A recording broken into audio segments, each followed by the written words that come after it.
बोलो बोलो सरस्वती मैया की।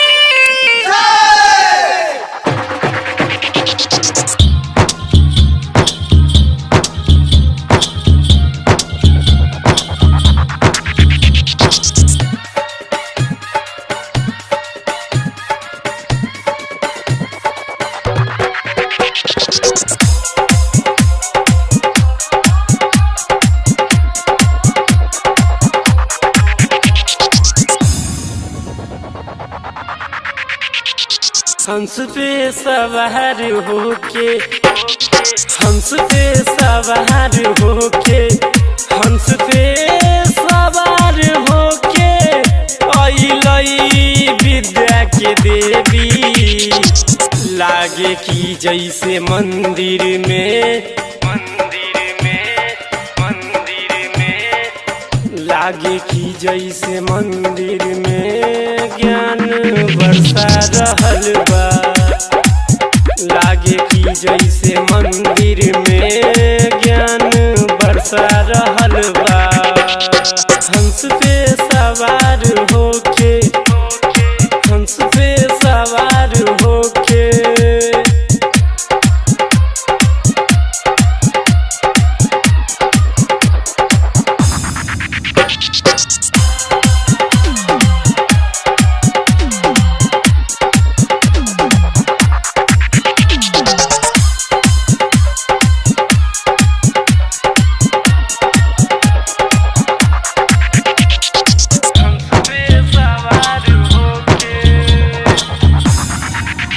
हवे विद्या के देवी बिना केहू बजैया।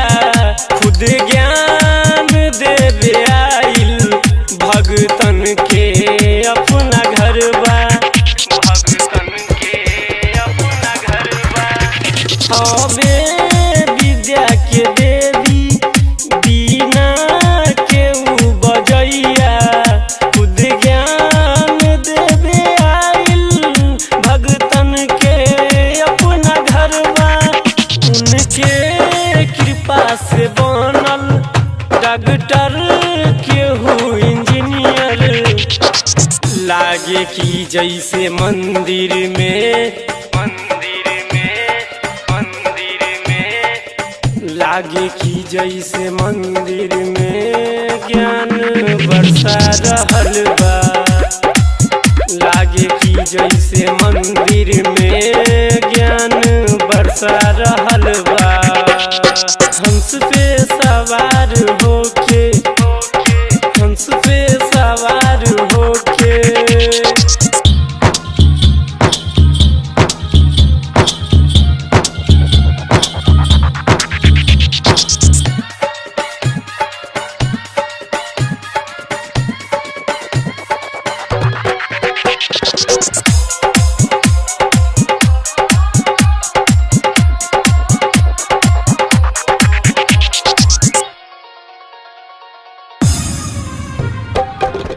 मोहल्ला वन पाली में हो खता पूजनमा।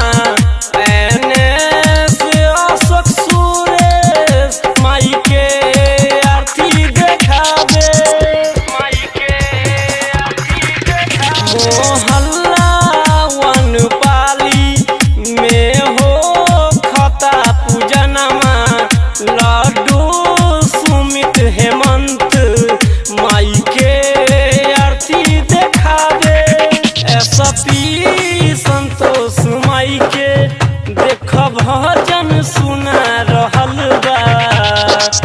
लागे कि जैसे मंदिर में लागे कि जैसे मंदिर में ज्ञान बरसा रहल बा।